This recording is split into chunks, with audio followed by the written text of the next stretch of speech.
welcome back to another episode of the Hoodie and the Headband podcast show. It's your boy B, back with my dog, my brother. Tariq. Tariq, end of the week. It's Thursday. Yeah, y'all know what that is. It's Friday for the listeners, but it's Thursday the day we're recording this. How you doing? Y'all know what that means. Man, Zell. And speaking of Moolah, shout out to my boy Spo. Getting that motherfucking Moolah. Yeah. Big contract extension. I saw Vince talk about he should have been with the Lakers. Hell no. You bugging. He is a heat lifer. That boy ain't going nowhere near LA. Don't ever. You know what's funny about that I saw? I saw LeBron say something. And funny enough, didn't LeBron want to Spo out? Didn't he? Nigga. And what's Spo say? Spo said, call Pat Riley. I'll give you his number right now. Call him down. Yeah. Now, I understand, that was some time ago, and I understand that they probably got a better relationship now. I feel like they really don't like each other that much. I thought it was crazy, I don't really think they like each other that much. I don't think Spo and Pat Riley really get along with Bron to this day. I think he'll end up getting his jersey retired probably, but it'll take a while before they do it. Yeah, I mean, probably. Like, I don't think they really. I think it's the way Bron left. That's what I was about to say. Yeah, probably because the way Bron left Miami. Yeah. I mean, that's D-Wade. So Bron did what he had to do in Miami though. He got 2 chips there, and they went to 4. He didn't do what he had to do because we should have had at least 3. You was right. 2011. That shit.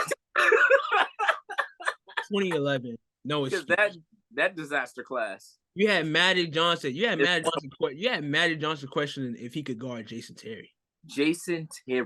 But can he stop Jason Terry? Well, I'll never forget that. What? I forgot we was recording. Yeah, but how you doing, man? I'm doing good, man. I didn't get to coach tonight because I had some. I had to stay at work a little later, so I didn't get to coach tonight. But our first game is this Saturday. Oh, so let's go! Hopefully, when we do our NBA episode next week, we will be 1-0 because I'm undefeated as a coach. So trying to keep that going. Well, it's Luke Walton right now. Don't ever in your life disrespect like that. Don't ever in your life.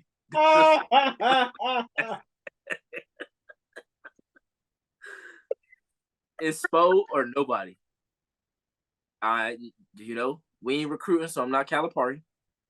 Because if we was, I'm gonna get my Calipari flow. But you promising the kids.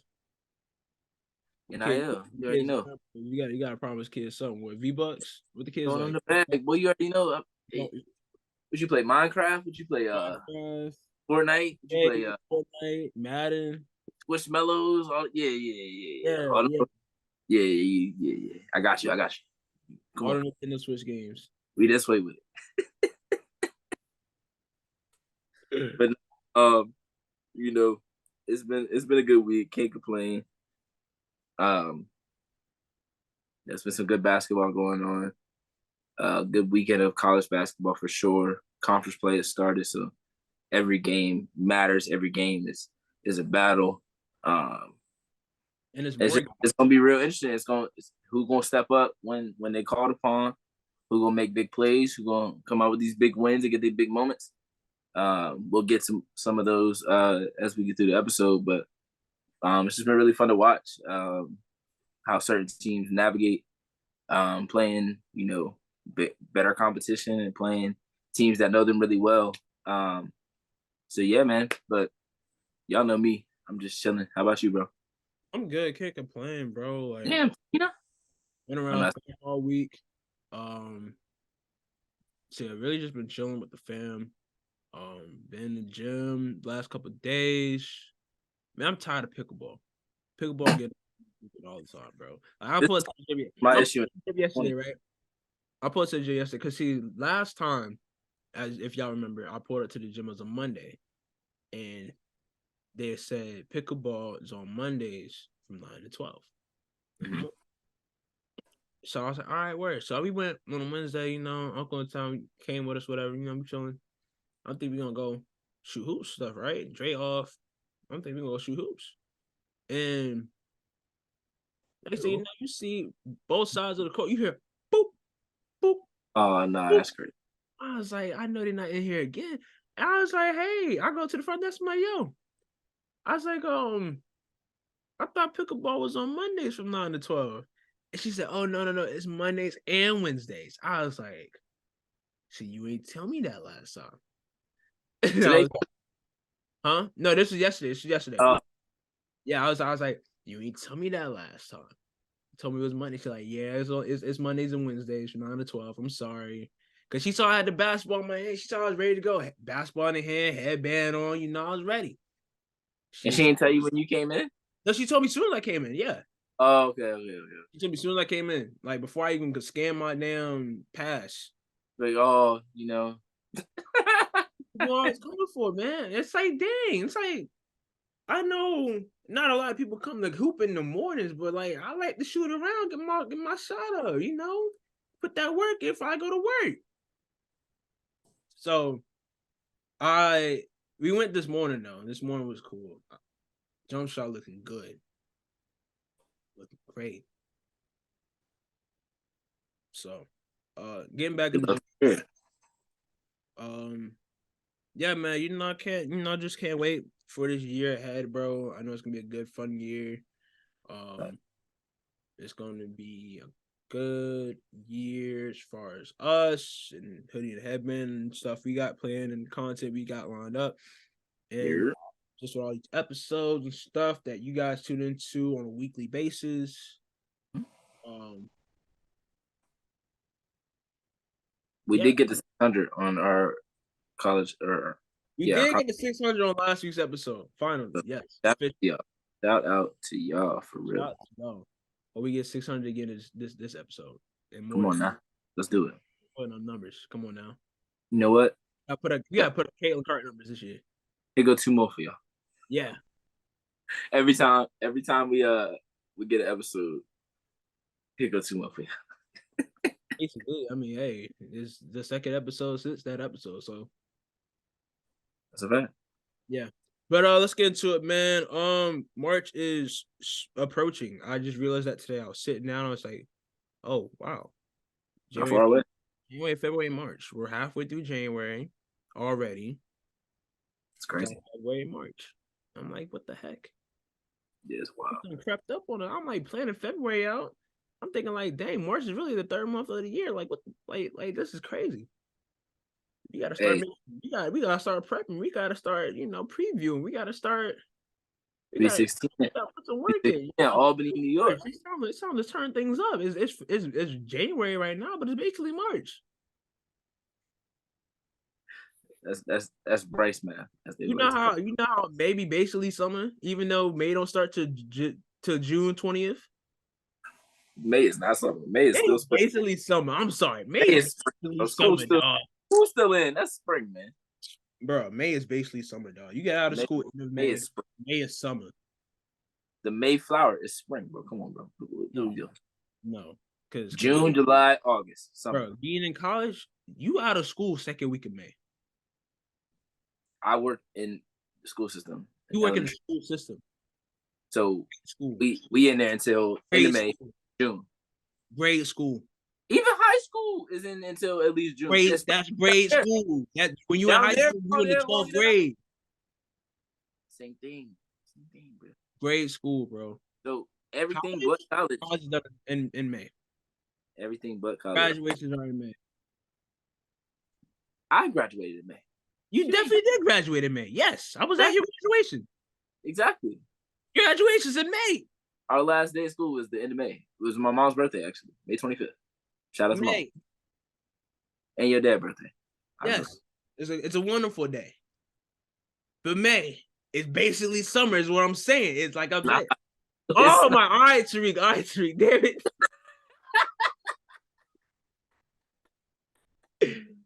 Anyways, man, March is almost here. March is almost here, and we got a lot to talk about.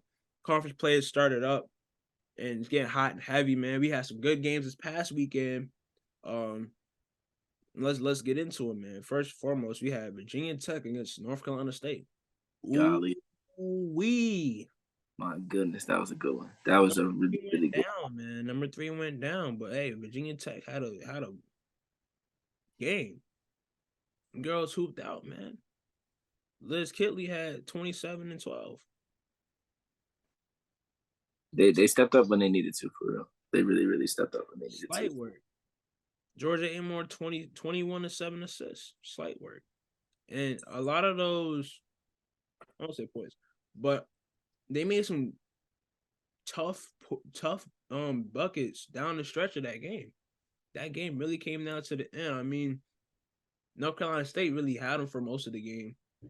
And doggone Virginia Tech got their first lead in that fourth quarter. Towards the end. Got their first lead in that fourth quarter and really drove it home. And I mean, you had a couple of North Carolina State made it tough because they came down. I forgot who was it scored the layup. Was it Sanaya Rivers? Mm-hmm. Sanaya Rivers came down the middle. Tough layup with seconds left on the clock. And then they drew up a perfect play for Virginia Tech. Virginia Tech drew up a perfect play to get them to seal the deal on a Liz Kitley layup. Yeah, they used Georgia Amore as a decoy. Oh. I'm assuming the coach and the players thought, Georgia Amore at the very least is coming off a screen to try to get an open look, even if they still were looking at Kitley. Yeah. And they used her to screen for Kitley to get her space. Kayla King threw it over the top. Great pass from her. Spot on. She caught Kitley caught it, faded away, hit the jumper. I think it was like 0.2 seconds, 0.4 seconds, something like that left. Mm-hmm. Just a well drawn up play by Kenny Brooks. Very well drawn up play. Yeah. Because they had called timeout like 4 times. Because it was with the time before that Georgia Amore was inbounding the ball. Yeah. Because they were thinking all right, is it gonna go to Amore or is it gonna go to Kitley? And then it's like, oh, well, Amore's inbounding the ball. Maybe this she quick give and go, whatever. Yeah. And timeout, drew up something else. So many timeouts in that last 10 seconds. Right. I was like, damn, bro, this game is hella long. But it was a great game. A college they scored 5 minutes. They scored. I think they said that they scored the last 31 points for them. Like the duo of Kitley and Kitley and Amore scored the last points of the game. Bro, that's a tough duo, and that's a duo that you gotta watch. Dangerous duo of them two. And then even tonight, Liz Kitley is cooking. First half, she had 23 of the 40 points that they had. And damn, Miami had 24 points at the half. Jeez. She had 23 compared to Miami's 24. She outscored Miami for most of that half. It's insane. I don't know, man. She's definitely one of the best post players in the country. Not many that can guard her, that can contain her, bro. And it's really just easy, like slight work when she gets down low. Like she gets in her rhythm, she can get to her spots, post up, or even catch and shoot. Like it just comes easy. Her game flows easy. Definitely a team to watch as conference play continues and as we get closer to March. They can definitely make some noise. And now they did get some really.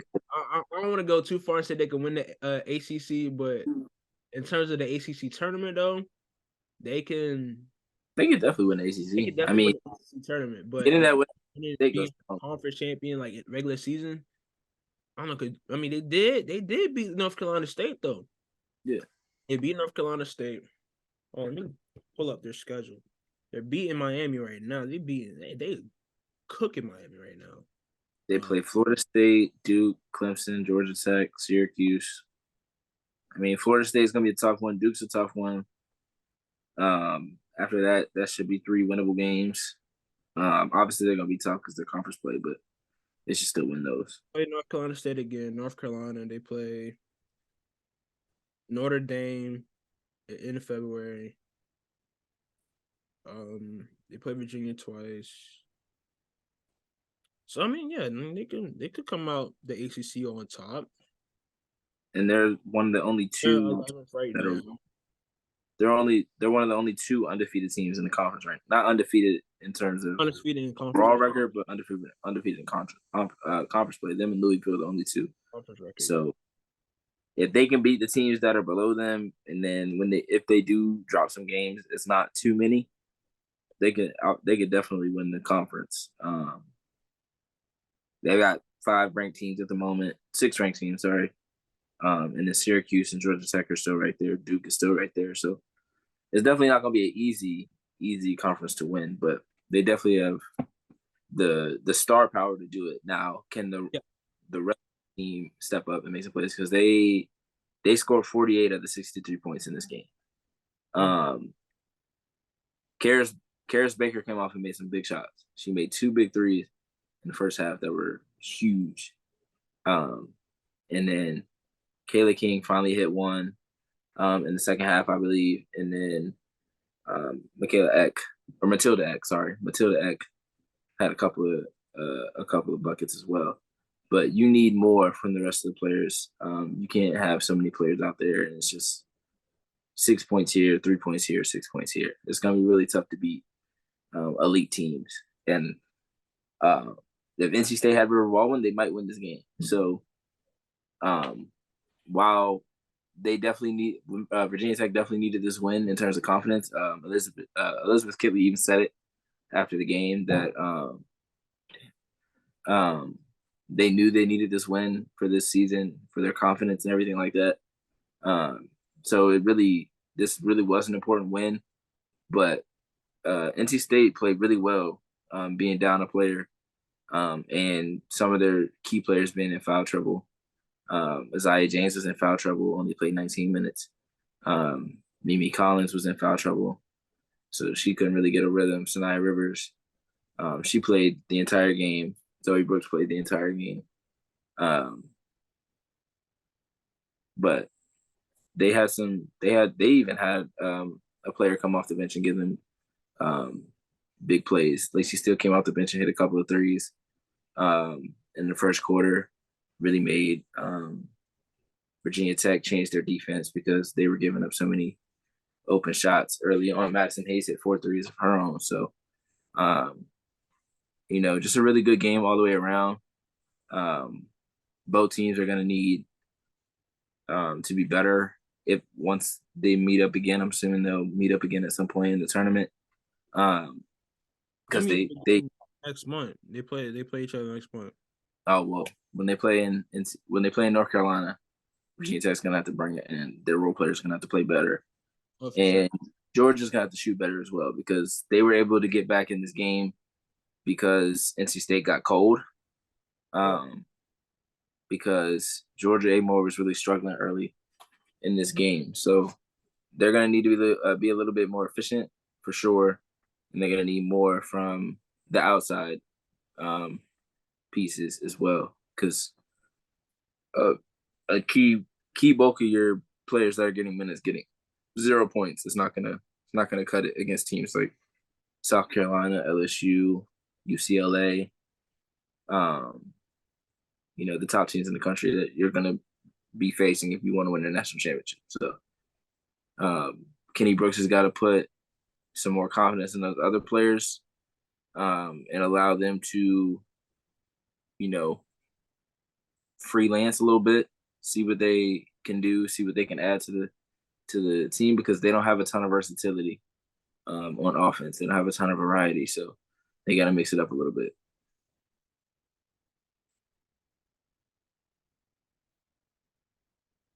For surely, definitely gonna be. Both these teams are teams to look out for, as just really to see how conference play goes.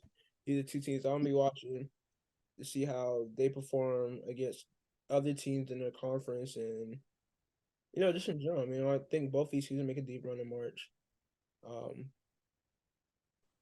Wasn't Virginia Tech in the Elite Eight? Not Elite Eight, Sweet 16 last year. Virginia Tech was in the Final Four. They were. They lost to LSU. And they had a big lead going into the fourth quarter.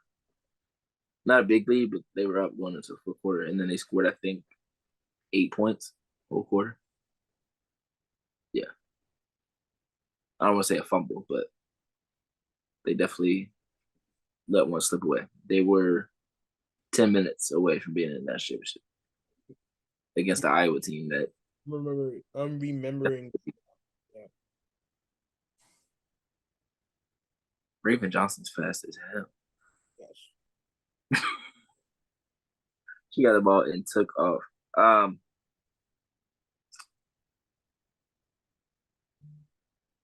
Conference play as a whole has been very interesting because there's a lot of teams that have good records, and you don't really know if it's because of the schedule that they played or if these teams are really or if they're going to be a real threat.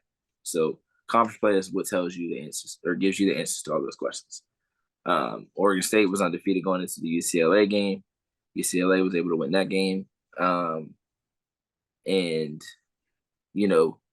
Oregon State didn't play badly, I don't think. It's just UCLA, just more talent. USC beat Oregon. Oregon is really, really, I did not expect them to be, I don't want to say this bad, but I didn't expect them to struggle this much this season. But them being 9-7 is just wild. I definitely was not expecting that. But hey, when you lose to Hina Pow Pow, no, I'm just kidding. Tennessee got a good win. They got another good win over Florida tonight as well. So hopefully they can get on a roll in conference play. Colorado got a win over Arizona State. Indiana got a blowout win over Nebraska. Utah got upset in Arizona. So this is part of those things is where it's like you get into conference play and all these teams know you very well. Coaches make adjustments based on players that they've scouted for years. I mean, Alyssa Pilley's been there for years. Jenna Johnson's been there for 2 now. When you got good coaches, they're going to be able to scheme certain things for players. Alyssa Pilley had 18 points in this game, but in a different setting or against a different team, she probably has 26, something around that range because she's just that dominant. And it also comes down to just making shots and things like that.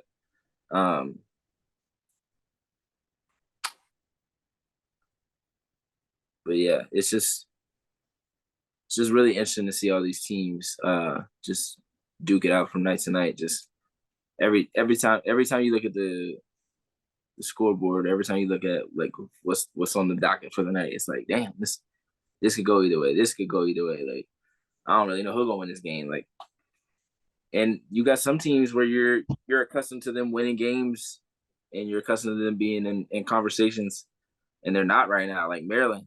Maryland's a team that's is typically ranked and ranked pretty high. It's a team that is always in the contention for winning the Big Ten. And they lost over the weekend to Michigan State. Not that Michigan State's a bad team because they could easily be 3-1 in the conference. If Caitlin Clark doesn't go crazy and hit that game winner at the buzzer. Now Maryland is still 10-5, but they gotta figure some things out. They're 2-2 in the conference, but they're just not where we expect to see them. Michigan as well. Minnesota got a win over them in Michigan by double digits, so a really good win for them as well. So it's just going to be really interesting to see how these teams just continue to battle. I was also really impressed by Texas. No Rory Harmon, and they went 2-0. I thought, I'm not going to lie, I thought there was going to be a drop-off. I thought they were going to struggle a little bit, especially since she went down so out of nowhere. It's not like one of those things where like she was injured coming into the season and you had time to prepare for it. They beat a ranked West Virginia at West Virginia by 21. They beat TCU at home, when TCU had been playing well. So just really impressed with them as well. They got a big game this Saturday against Kansas State, a top 15 matchup at Kansas State. So that'll be really telling as well to see, because Baylor just lost to Kansas. So Texas has a real shot at winning the Big 12 if they take care of business on their end. So we'll see how that goes and how they navigate the rest of the season without Rory Harmon.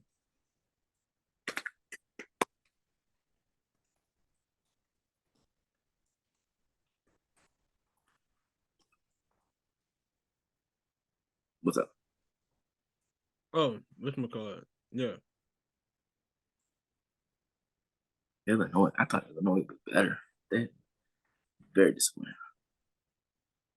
6 and 7. Ugh. Yeah, no, conference. Man.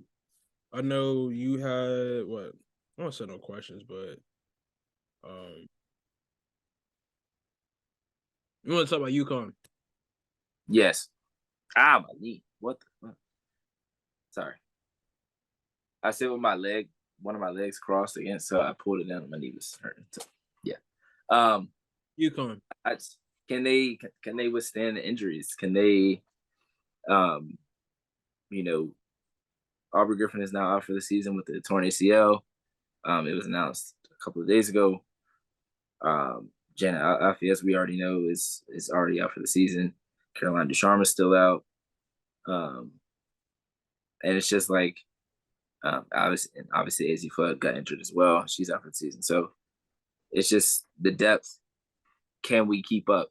Also, there is a huge size disadvantage when we get to playing these other teams, because Paige is low-key playing the 4 right now.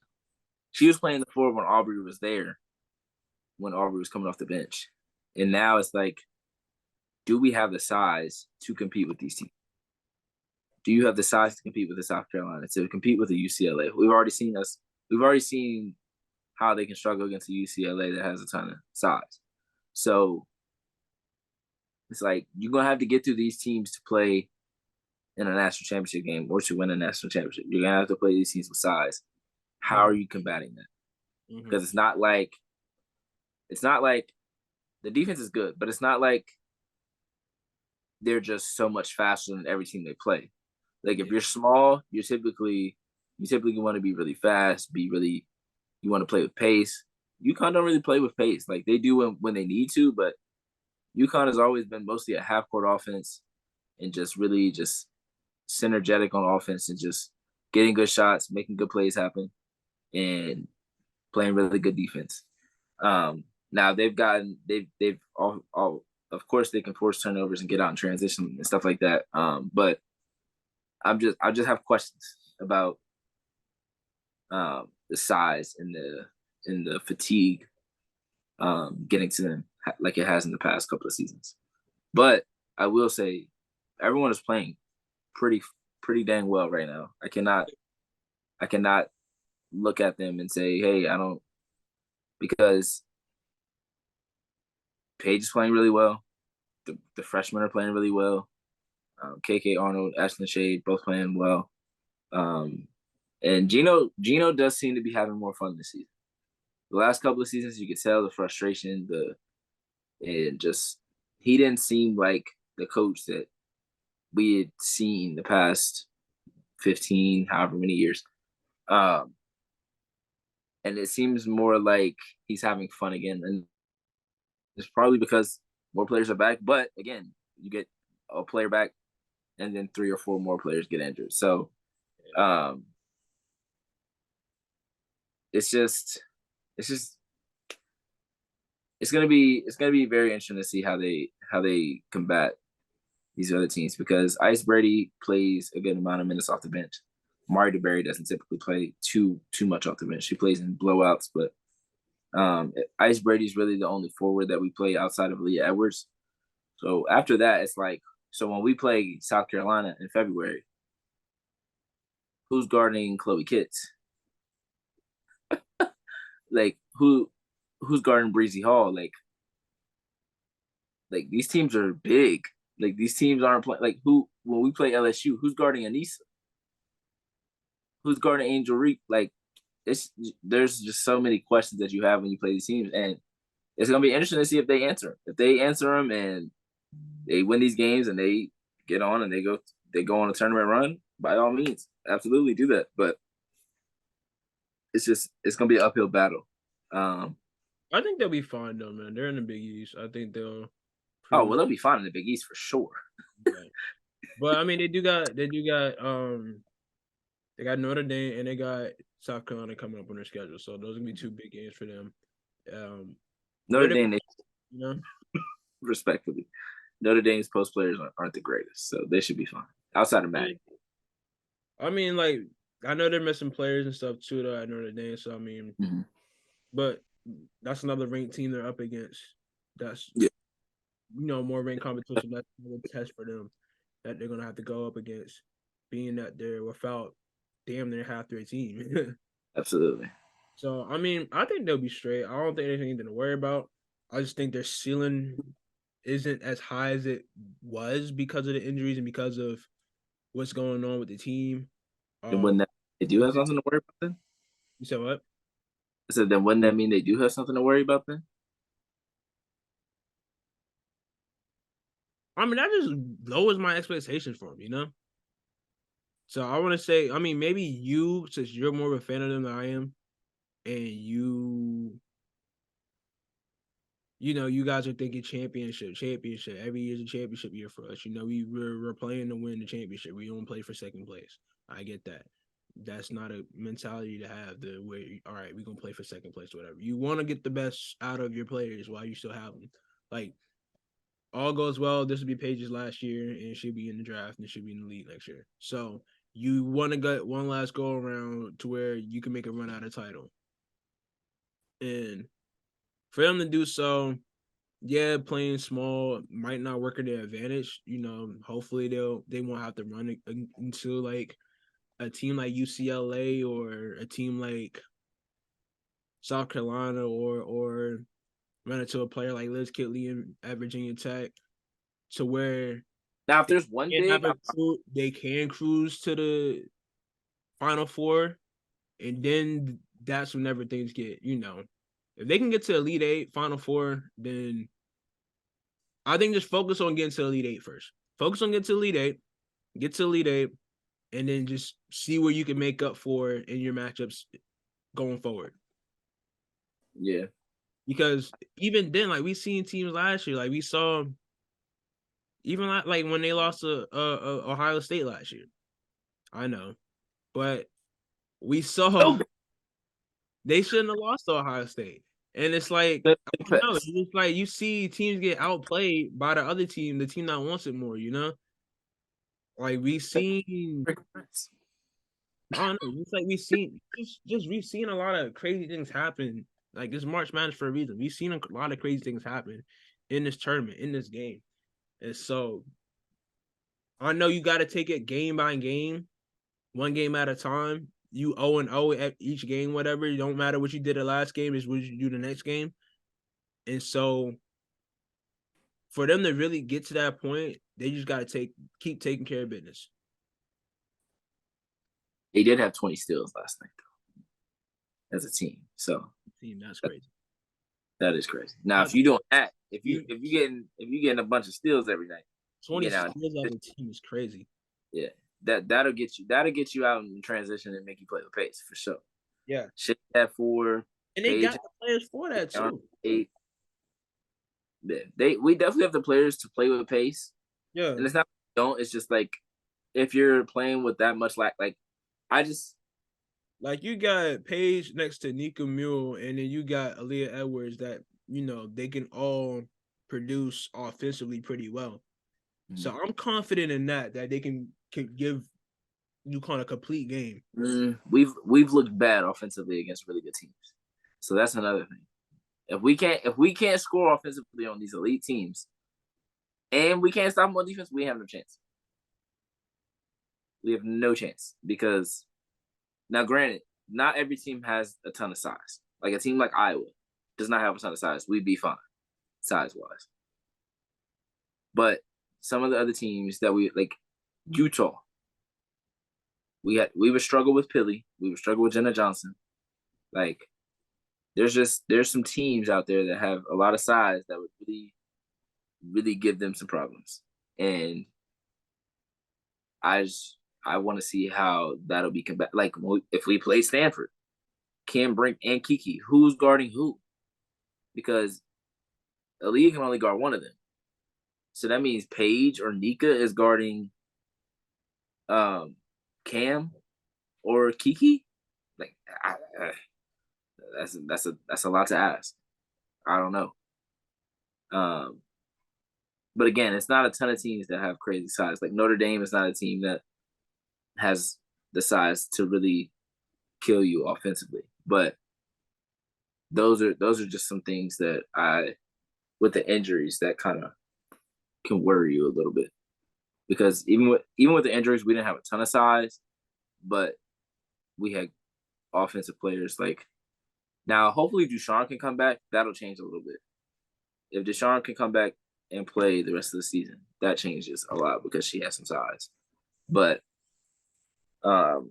some of the players that we lost really take away some of the versatility that we have on defense. Aubrey Griffin can cover a lot of ground defensively, do a lot of different things offensively, and then AZ Flood, obviously one of the best shooters in the country. So I'm really just curious to see how we combat certain mismatches that we could have to see in the tournament. Yeah. Golly, them boys getting blown up by 50. Yeah, I was about to tell you, bro. It's bad. I looked at that mid. So you gonna look back at this? You gonna let me just look at my phone like this? Like, I saw it was getting blown up by damn 60 at one point, bro.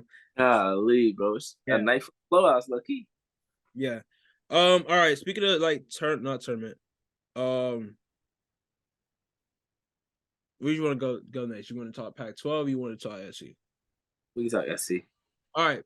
So speaking of tournaments and challenges and making a run, SC still number one, still undefeated. It's really, we're gonna be that one. I'm not saying I'm not rooting for the downfall. I'm not doing anything like that. But I mean, if there were to be a team to beat SC, who would that team be? Would it be an SEC team? Would it be a team outside of SEC? Would they have to, would they see an early exit in the not an early exit, but an earlier exit in the tournament? Because they're past conference play now, and then it's like they won't meet some of these other top 10 teams until like later on in the tournament. I mean, this team is undefeated. This team is well-rounded. This team has great players at all positions. You got Camila Cardoza that's been just continuing to be the force that she is down low in the paint. You got Raven Johnson, who's improved offensively this year. Chloe Kitts has been great for them as well this year. You got players like Breezy Hall and Malaysia Fowali that provide a spark at different times. This team is dangerous. And I don't know if there's a lot out there that could stop this team because Dawn Staley is a hell of a coach. And she, a well-coached team goes a long way. It might not always be the top one talent you have on a team that takes you there. But we all know good coaching goes a long way. We've seen it at all levels of the game. We see it on both sides of the game. Coaching matters. And so what Dawn Staley's been able to do with this program this season has been special. And we're just wondering if there's anyone out there that can maybe, slow them down, put a stop to what's going on at SC. Do you think so? I don't want to say there's not because anything is possible. Anything is possible, yes. Everybody's human. Yes. But I will say that this is by far the most balanced team in the country. This is from top to bottom. They could put anybody that is on their roster on the court, and they don't look out of place. like at all. Like they can put out Tessa Johnson, they can put out Sanaya Fagan, they can put out Sanaya Ja, they can put Sakima Walker out there, and all of them contribute. They find ways to contribute. Any given night, you don't know who is going to be the leading scorer. Tonight, it was Breezy Hall. She had 21. Another night, it might be Tahina. Another night, it might be Camilla. Another night, it might be Malaysia. It might be Raven Johnson. It could even be Ashton Watkins. You never know. That is the problem. That is the thing with South Carolina is there's no ego, which has a lot to do with Dawn Staley, and there's so much balance. They're not forcing anything to certain players. No one has promised anything. You're going to go out there, you're going to play 100%. And when you're on the court, if you're not giving 100% effort, you coming out the game. Yep. I do want to give Dawn Staley her flowers because shout out to Dawn, bro. There's a lot that gets said, and there's a lot of coaches that end up getting praise. And I feel like media outlets, commentators find ways to not give Dawn Staley props. They would rather just say like, oh, this team has this much athleticism, this team has this much size, this team does this. The reason that South Carolina is what it is because of Dawn Staley. The reason that these players play the way they play and have the confidence and the passion that they have, and the reason they play the way they do is because of Dawn Staley. You can see the difference of when a South Carolina team is playing versus another team. Yep. You can see it when they go head to head. South Carolina can struggle for a quarter. That next quarter, they're going to double up the other team, and the game is pretty much done with. Like, Dawn Staley is a great motivator, great play caller, great mind on offense and defense. Her teams always have great defenses. Everybody talks about the fact that they couldn't shoot the ball last year. This year, they're one of the best three-point shooting teams in the country. So, and nobody's really giving credit for that. Like, that is an unbelievable turnaround, in my opinion. They are second in the country in blocks, first in rebounds. Sorry, first in blocks, first in point differential, first in field goal percentage, fourth in points a game. Like, they do so many different things, and people just try to attribute it to different things other than giving Dawn Staley credit for the things that she does. And it really doesn't make a lot of sense to me. Actually, they're the best three-point shooting team in the country by percentage. So if you would have told somebody that before at the beginning of the season, they wouldn't have believed you. But now that they do, instead of giving the credit to Dawn Staley for changing the way her team was designed from last year and the past couple of years to this year of being a great balance of perimeter oriented and in the post. It's amazing. Like, she was able to flip a team or flip a roster and really didn't flip that many players, but able to flip a roster into something completely different after everyone thought it was going to be some kind of rebuilding year because of how many players that they lost to the draft. They lost 5 players, and they were like, oh, well, this year, we're not expecting a ton. And then, again, they're one of the clear best teams in the country by far. So Dawn Staley deserves way more credit than she gets. I hate when they try to do like an X's and O's things, and her name is not in the conversation. Her name, if anything, it should be at the top of the conversation. She is great. Every facet of the game, Dawn Staley understands. You cannot tell me that an all-time great point guard doesn't understand X's and O's. That just doesn't stop playing with 5, man. That just doesn't make sense to me. How can an all-time great point guard not be great at X's and O's? Y'all gotta stop playing with 5. Stop playing with 5. Stop playing with Dawn. Stop. She got 2 of them things as a coach. Stop. Best player in the damn league right now. Credits a lot of what she does. Credits Dawn Staley for. The best player in the freaking league right now. In the freaking world right now. I'm sorry. I'm about to damn mess up the whole set. But y'all gotta put some respect on Dawn. Because y'all sound lame as hell. It sound like y'all no ball. The way y'all talk. Or don't talk.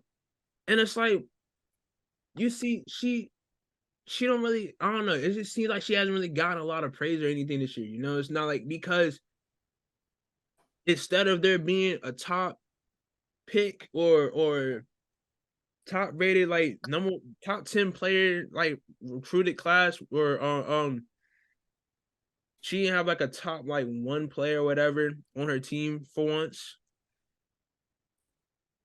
People just seem like they ain't got nothing to talk about. What team is talented top to bottom 1 to 12. Team is talented. Team is stacked. Talk about that. Y'all a little quiet on Dawn this year, man. Number 1 team in the nation. Y'all quiet. Y'all quiet. Y'all on mute. This ain't the Beyonce challenge, but y'all on mute.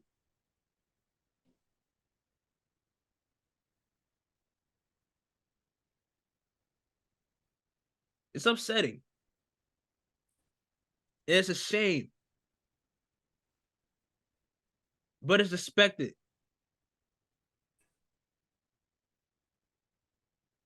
Anyways, man, but I mean, I think teams that could go back to the original topic again.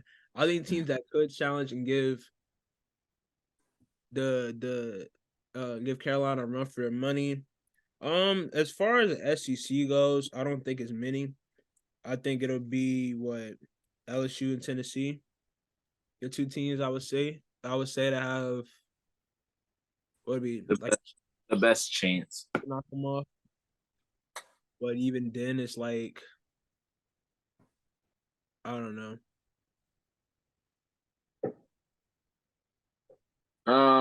Took care of business against Missouri tonight, even though they got off to a slow start. Let's see. They see LSU in a couple weeks. Probably do a preview of that game. Then they see UConn next month, Tennessee right after that too. They see UConn and Tennessee in the same week. That sounds like a Don Staley schedule to me. Yeah. Y'all gonna get both of these teams back to back, and y'all better. And then they both games on ESPN too. I mean, well, every game is basically on ESPN. Yeah, because on ESPN Plus. Yeah, shout out to ESPN. ESPN putting in a woman. I don't think we mentioned that yet. The big deal that they had. Oh yeah. The big extension deal. Yeah. What was it? Yeah. 8 years, 900 mil, some crazy like that. 900 million. Something crazy. Hold on, because somebody sent it to me too. I saw it. I think I saw it. Like, I don't think 900 mil, but it was. I think it was the morning. I think I saw it the morning after the pod. Of course. Like, bruh, of course that news drops after we do an episode. But yeah, 8 years, 920 mil. That's some bread right there. Yeah. Almost a billy. Yeah. Jeez. Putting in the woman, man. Invest in women. Absolutely. Big fact. You see what happens whenever you put the money into it, it comes back to you. I want to see how Vanderbilt matches up against them. Vanderbilt is 16-1. They've got some good players. Jelani Cambridge, Justine Piso is transferred from Tennessee. Sasha Washington, Ayanna Moore. They've got some good players out there. So I'm interested to see how that game goes as well. They got too. So there's definitely some teams that can give them some trouble. I wouldn't say that. I would say that South Carolina is probably favored in every game that they play in the regular season this year. Yeah. But I think the teams that will have the best chance of beating them, UCLA, because UCLA played them really well last year. Yeah. And they didn't have Lauren Betts. I think adding Lauren Betts against Camille Cardoso is a really fun matchup. I saw a little bit of it this past summer. So that would be a really fun matchup to watch. Chloe Kitts matching up with UConn or UCLA's post players. Also an interesting matchup. I think Kiki Rice, Charisma Osborne, London Jones, Gabby Jaquez trying to combat Tahina, Raven, Breezy, and for Wiley. Also a really fun matchup. I think there's so many different. I think there's not a ton of balanced teams in the country, like 1 to 10. I think UCLA is probably one of the closest to South Carolina in terms of balance. I would think so. In terms of roster, yeah. I think LSU obviously has a chance. Star power, their star power, and they've got size. Oh yeah, they got Now, Angel could really struggle with Camilo down low. She tends to struggle with size, and she's playing the 5 right now, so she could struggle playing the 5 against her. That'll be an interesting matchup to watch. I think a Stanford team, if their guard play can be a little bit better, could give them some problems. But honestly, there's not a ton of teams that I see giving them any real trouble. Yeah.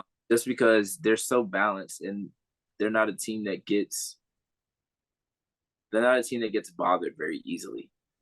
Like almost all of these players, except for I guess the freshmen, have been through some kind of adversity, either with this team or with a different team. In Tahina's case,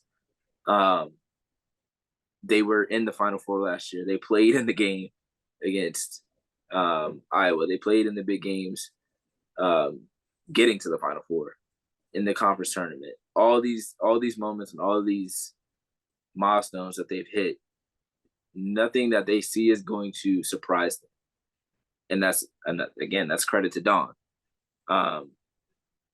I just feel like when they play certain teams aren't going to be able to live up to that standard that South Carolina plays at for 40 minutes. And that's how South Carolina beats most teams is you may be able to keep up with South Carolina for 10 minutes, maybe 20, maybe even a half. Yeah. Once that third quarter hits, 9 times out of 10, once that third quarter hits, the game is over. Like Notre Dame was in the game. It was a game for 3 quarters. I ain't gonna count. Got ugly. It was a game for ugly. Quick. That third quarter hit, we turned to the USC game. It got ugly quick. Then you can say Stanford a couple years ago, where Stanford had a good lead, South Carolina walked them down. Yeah. UConn had a lead, South Carolina walked them down. South Carolina is going to be. You can't come back from. South Carolina is relentless. They are not going to allow you to do anything easy. You're going to have to work for every bucket. And then on the other side, they're going to find a way to get easy buckets because oh my God, they beat them by 62. They're going to find ways. They're going to find ways. Yeah. They're going to find ways to get easy buckets, whether it be offensive rebounds because they got more size, more athleticism, their speed in transition, getting out off of blocks and steals. Just South Carolina is just so talented from top to bottom. It's just hard to see any of these teams beating them because there's so much that has to go right, and there's so much that you need to have to be able to beat a team like them. Like, I don't want to say last year was I'll say it was an anomaly because we don't typically see South Carolina allow one player to beat them. We've seen Paige have a really good game in UConn against them and win the game, and we've seen Caitlin. We've never really seen one player just drop 30 to 40 points on them and just take over a game because Dawn's not going to allow it. Dawn is going to make sure that they have adjustments and that they make sure that the players that should be on certain players will be on certain players. Now, I got my phone. No, go ahead. I was gonna say, I think like those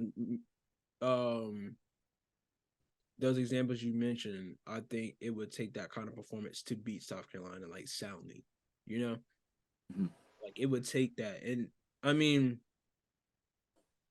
when they lost to Stanford years ago, that was a close game, you know. Yeah, absolutely.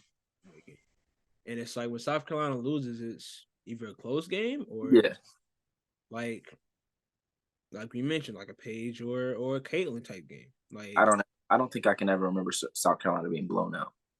No. Last 5, 6, 7 years, I don't think I've ever. It's been a long time since South Carolina's been in the blowout loss. Yeah, no, I can't remember either. But yeah, no, man, I don't think it's many teams out there. Like you said, you got UCLA.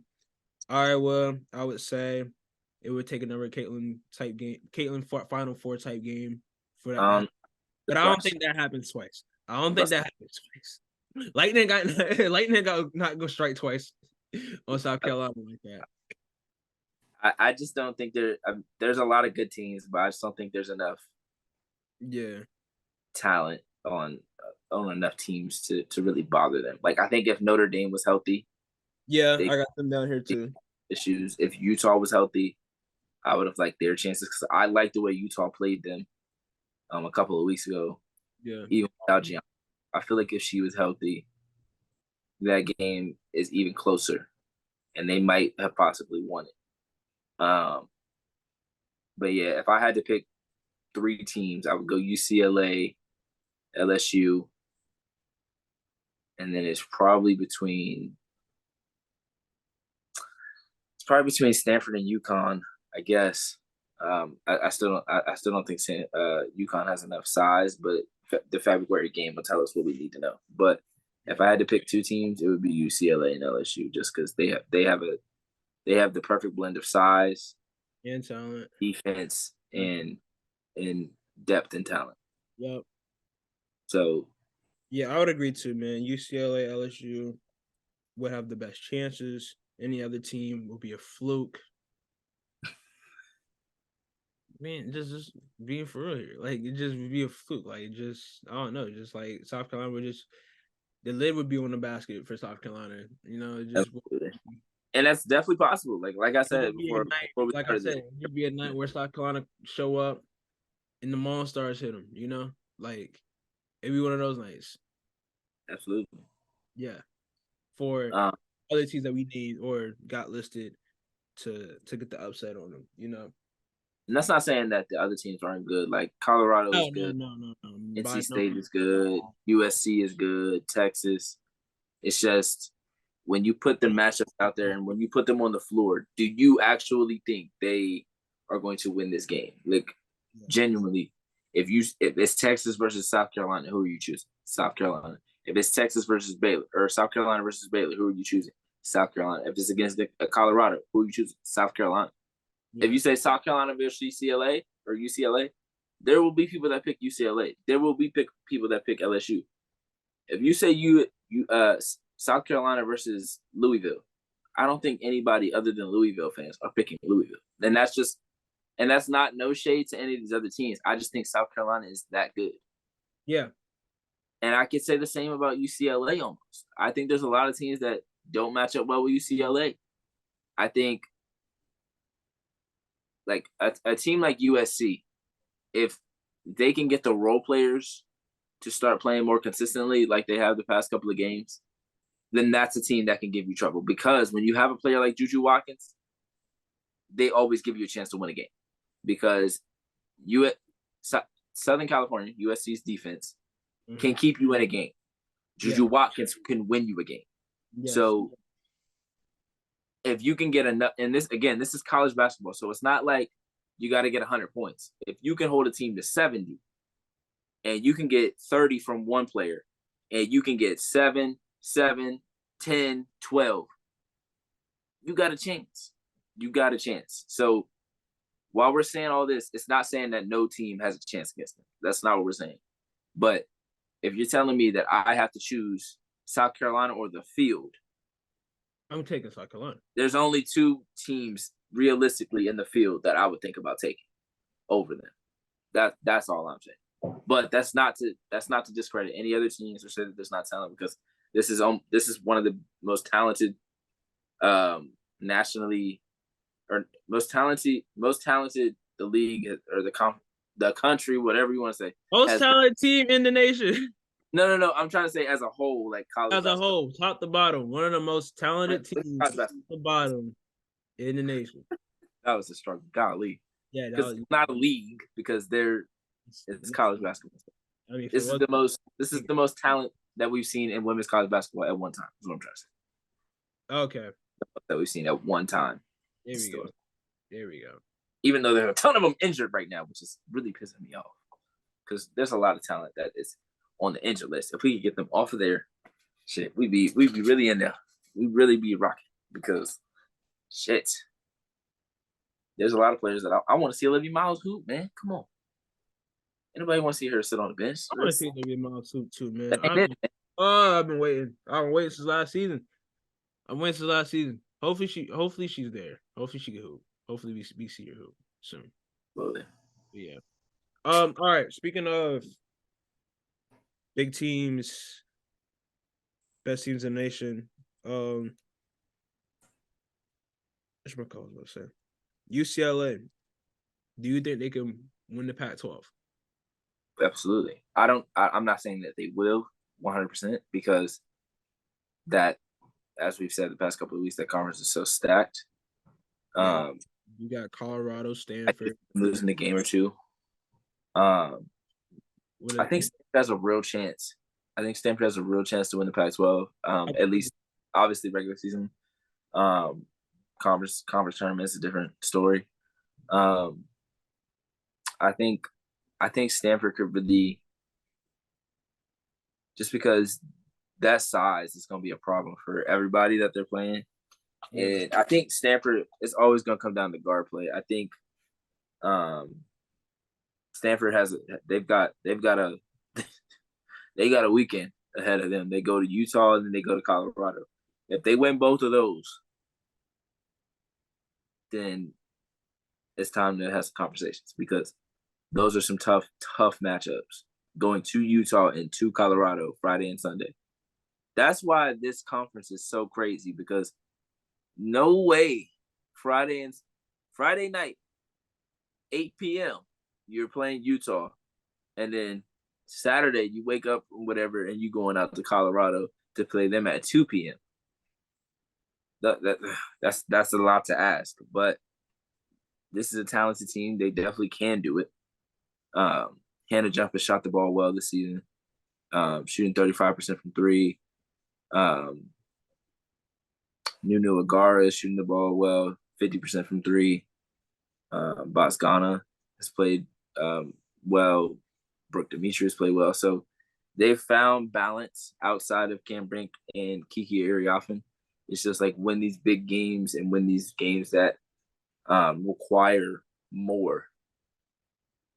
Can these other players step up? And obviously you can say that about every team, but for these elite teams that are going to be in big matchups that really, really matter, I feel like it's always going to come down to the role players, just because it's really hard to win games with just two players or just three players stepping up and getting, like we just saw Virginia Tech just eke out a win at home over NC State, who is an elite team in their own right, with just two players really carrying them over the top. So you really got to get more players to give you something. It doesn't have to be 15 points a game. It just has to be timely buckets, timely stops, timely plays that win you games. And elite teams always have players that make big plays when it matters. Like you don't have to have a bunch of Brianna Stewarts. You need a Kia Nurse. You need a Mariah Jefferson. You need a Bria Hartley. You need a what's her name? I don't know why I was about to say Brie Hall. That's not her name. Brie Bill. You need a Brie Bill. You need a Zaya Cook. That obviously Zaya Cook can go and get you 25, but she can also get you 7-8 assists. She can also lock down on defense. You need a lot of complementary pieces to win a championship. And for Stanford, for a lot of teams, for teams outside of South Carolina, UCLA, and LSU, you need those other players, those complementary pieces, to play really, really well for you to win a championship this season. But Pac-12, as far as Pac-12 goes, my money would be on UCLA, but a close second would be Stanford for me.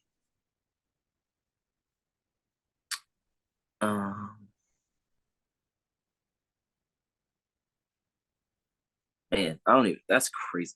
Just how many teams there. I would just agree with you. I mean, I say disagree. I would just agree with you and say that UCLA is the favorites. But if I were to, pick a second, it would be Stanford, man.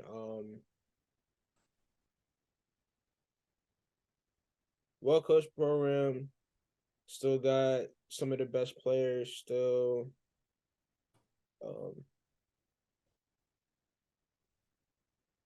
I'm sorry, I don't know why I just said now just now, but can't count Stanford out, man. As you mentioned, can't brink, PT, can't jump, got a squad still. So we'll see how it all plays out next couple of weeks as we, finish up January, going into February. We get a better idea who'll be the top dog and also. What's up? While we're still talking about the Pac-12, it sucks that the Pac-12 is being pretty much just kicked like a field goal or like a kickoff. But the Pac-12 network is atrocious. That shit is ass, bro. Like, who makes a network where you can only watch it if you in that damn place or if you have specific cable networks? That is stupid. Big Ten network. If you ain't got a Big Ten school in your area, I can't access Big Ten network. I can't access Pac-12 network. I got ACC. I got access SEC. Why? Because South Carolina and Clemson are SEC teams and ACC teams. I think Fox Sports has Big Ten. I watch Iowa. Big Ten. I can't access Big Ten. Like, as far as cable goes, I cannot go to Big Ten network. Oh no. Yeah. It's a regional thing. It's like Bally Sports, basically. It's just stupid. Yeah. It's too many good teams out there in the Pac-12 for me to not be able to watch them. Bro, let me stay up late and watch y'all. Like, damn, like I'm trying to watch the 10:00 game, but it's crazy because I used to be able to. I used to be able to watch. They used to have all of them: Bay Area, Oregon, Washington, Arizona, Bay Area. They had like 7 Pac-12 or different Pac-12 networks, and I can go from game to game to game. When Sabrina was there and Saw 2 and all them was there, I could go from game to game to game and watch them all. Now I cannot. It's stupid. So that part, money. That's why. Well, they ain't getting no money because Pac-12 is about to be done with. So yeah, all the teams left. So. Which sucks. It sucks for every sport other than football, honestly. I was like, why my back hurt right here? But I forgot I did some squats today.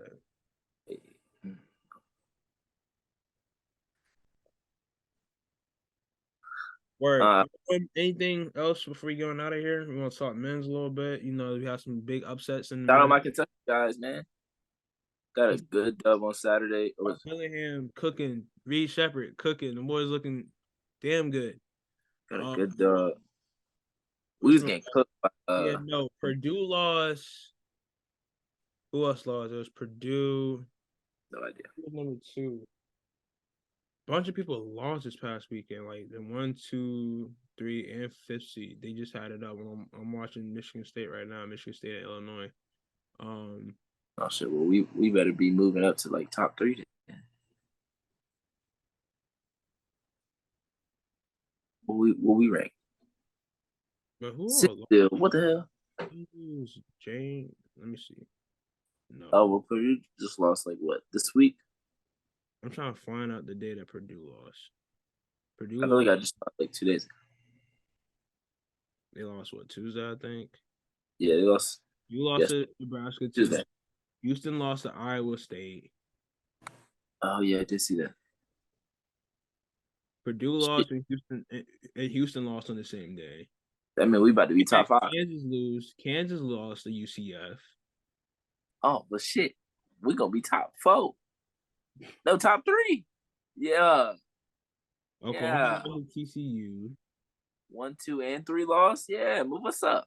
Tennessee lost to Mississippi State. They're number 5. Oh, well, shit. Move us top 2. Connecticut lose too? No, Connecticut won. Connecticut won. Shit, move us to number 1. We beat Florida for 4-1. I ain't gonna lie. What's up? They'll probably move Purdue down to like 2 or 3. Oh hell no, they bugging. Them niggas lost. Them niggas go to 7 at least. They ain't Alabama. Them niggas gotta move. Yeah, but it's Purdue though. We got Texas A&M, Mississippi State, Georgia, South Carolina, Arkansas, and then Florida again. If we don't win all of them games, I'll be pissed off. Now, granted, I don't know how good them teams are, but their record say they not that good. If you were struggling in non-conference play, unless you was playing all big teams, then we should be better. I ain't gonna lie. I don't know. Men's non-con is a little different. I see than women's non-con because it's like I don't know. It's just like the mid majors are a little better on the men's side. Not that many though. Not that many, but it's like you got some mid majors that are ranked this year. There's mid majors ranked every year. I mean, Princeton is ranked or was ranked. Yeah. Gonzaga is up there. Like there's Gonzaga mid major. In women's basketball, I would. Women's basketball, okay, yeah. I mean, they're not technically, but like in terms of like technically, no, but yeah. And that's with all due respect to Gonzaga. That is with all due respect. Yes. But like, it's just certain teams. It's like, I know. I mean, because like I don't know, just it's more parity on the men's side. I feel is what I'm saying. A lot of parity. If there was no South Carolina, it'd be hella parity. I mean, no, it's a lot of parity on the women's side too. But I'm saying it's a lot more. It's a lot on the side, but I think it's a lot more on the men's side. That's the men's side. The niggas just on the women's side, they take care of business. They going against a non-ranked team, they gonna win. I think the men's side, they just be doo-doo. Like they just be out there playing bad. I'm like, what are y'all doing? Like I be trying to watch some games. I'm like, this shit is hard to watch, bro. Like I ain't gonna lie. I'm watching Michigan State against Illinois right now, and Illinois is without their best player because he's dealing with legal trouble. And of course he. Yeah. Oh, Tanner Jr. Yeah. Okay. See, I know him. I was trying not to go there. Oh, I don't even know what he did. Okay, I'm not gonna say what he did. Shout out to the sleepers. They did a good job covering the subject. But yeah, if you know, you know. I'm not gonna bring it up on our show, but yeah, they're 10th in the nation, and they are in a close battle with Michigan State, who's been up and down all season. The boys 9-6. Ew. Exactly. Oh no! See, that's what I be talking about. Like these teams supposed to be good, but they be doo-doo. This team without their best player though, so it's like these teams be doo-doo though. And this is like their first or second. I don't say their first. This is like a game or two. This is like early on without him. Like he just stopped playing with them for, like it just happened. I bet you if I turn the game on right now, Michigan State spacing looks terrible. You said what? I bet you if I turn the game on right now, Michigan State spacing looks terrible. Turn the game on. Does it look bad? I haven't really peeped, but turn the game on. Let me see. It's on FS1. Oh, FS1. All right, bet. Let me see what it's going. What it's hitting for. I'll give it 2 minutes. If it's bad, I can't do it. Because Michigan State's offense, half court, has always been hard to watch. Like, never mind. I ain't gonna do that. But Tyson Walker. When they have it was tough. I've always liked Tyson Walker. He's tough. Oh my god, shit! I'm stupid over here. Shit about to piss. Good pass. Ooh. Fox Sports. Damn, you had 2018 and 7 assists. Nigga can't even spell live. That's crazy. All right. Here we go. Let's see what this offense looking like. Cause like even Kentucky offense at times, I'm like, bro, what are we doing? Like we got way too much talent from just standing there. Like, I don't know. It's like a lot of ISO ball. Yeah. And they don't got good enough players to be out there ISOing like that. Yeah. Like that's what I be talking about. I'm like, why is that player specifically ISOing right now? That player should be in the corner. All right, let me see. They down. Oh, they blocked it. Never mind. Okay. Well, this one don't really count. Good shot. Oh, okay. Illinois starting to run away with it now. Oh shit. All right, let me see what Michigan State does. Oh, they call it. Damn it. I finally got we'll talk. But yeah. There was one thing I wanted to get to before. No, shout out to my boys at Kentucky. We are hooping. And I do need to watch the 1 minute side because yes, it may be a rough watch sometimes. It's been good. Yeah, I do need to watch them because I done seen Caleb Love dunk on a couple of people already. So definitely need to try to catch some of them games because if he dunking on people like that, hey.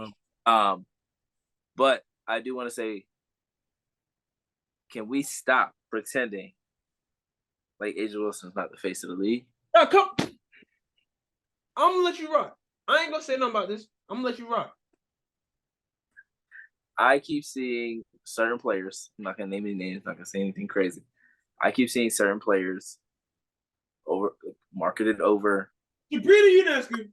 All right, I said I wasn't gonna say no name. I'm gonna say it. Damn it. Certain players are marketed over. Put on. Sabrina. I love Sabrina, but we call it a spade here. That's what we do at the Hoodie and Headband. She's been put in commercials over her. She's been put over. They flew her out to Paris for whatever kind of shoot that they had going on. I don't know if A'ja was there or not. I don't think she was. Oh no, I was gonna say something crazy. Chill. I was gonna say something crazy. Maybe it's because it was Brooklyn and she went out there because of that. I think that's a connection. Yeah, so Mikel can. All right. Well, he shot 1 for 9. But we also seen the Choice Awards come out today, and there was the Best Athlete Award. A'ja Wilson was not on that list. She was not nominated, but Sabrina Ionescu was. Now, Sabrina Ionescu did not win a single award. She won a 3-point contest. Is that an end of season award? Not end of season award, no. I mean, she was all WNBA. It was an impressive performance. She was all WNBA, but there were 9 other players that were all WNBA as well. So I'm just saying,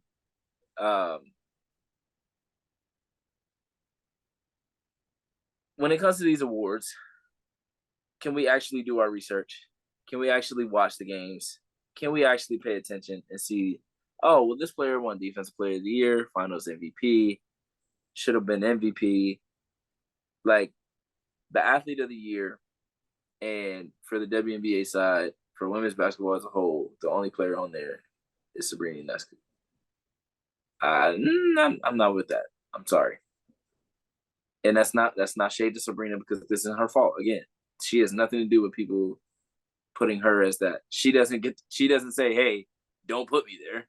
Like, what? Come on now. If the roles are reversed, are you going to tell somebody not to put you up for something? No, that's a fact. That's definitely a fact. No to these commercials? Are you going to say no to these shoes? Like, somebody say, hey, you want a shoe deal? Nah, I don't. Give it to them. No. Hell no. Like, they not doing what they're supposed to do. Like, could she say, no, that this person deserves it more? She could. Would people think she was crazy? Probably. It's just, I'm more going at the businesses, and that actually wasn't a bad shot. They drew up a nice little play there. The businesses and the marketing teams of all of these brands that have just continued to just pretend like A'ja Wilson isn't her. I mean, like, if you've watched the WNBA at all, how much more she got to do? Damn it! Like, no, she done won Rookie of the Year, Defensive Player of the Year twice. Won a championship, won another championship, MVP. Got snubbed on the last MVP. Like, what the hell she got? What more do you want from A'ja? Really? How much more did she got to beat y'all and put her foot on y'all necks for y'all to get it? How much more? How much more does A have to do? It shouldn't be any much more. She should already have it all. She should already have everything. Bro,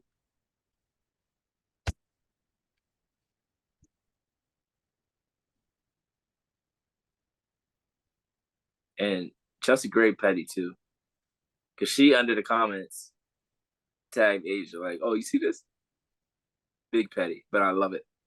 I love it. Hold on now, hold on. Listen. This woman was without her point guard. Her point guard. No Candace Parker, no Chelsea Gray. Game 4 in the Clays. Back against the wall. The Liberty win this game. It's a game 5. Asia put the team on her damn back. She put the city of Vegas on her back in hostile territory. It wheeled them girls to damn victory, man.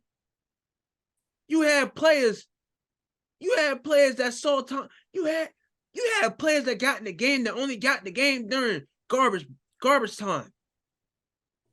Who was in that star lineup? It was what? It was her, KP, Jackie. I want to say it was Kirsten Bell and Kayla George. I think it was Sid and Kayla George. No, I thought Sid came off the bench. She started? Maybe she did. I don't remember off the top of my head. I thought it was KB. But I know Kayla George started, and that was Kayla George's first start of the season. Because Kayla George, she either made the shot or missed it badly. Kayla George was letting them fly. I love that energy. I talked about letting them fly is an understatement. Letting them fly. And she was like 5 for 10 for a second. And I was like, okay, she's shooting 50%. But then again, I was like, okay, no, she's shooting too much. Word, because 10 threes is crazy.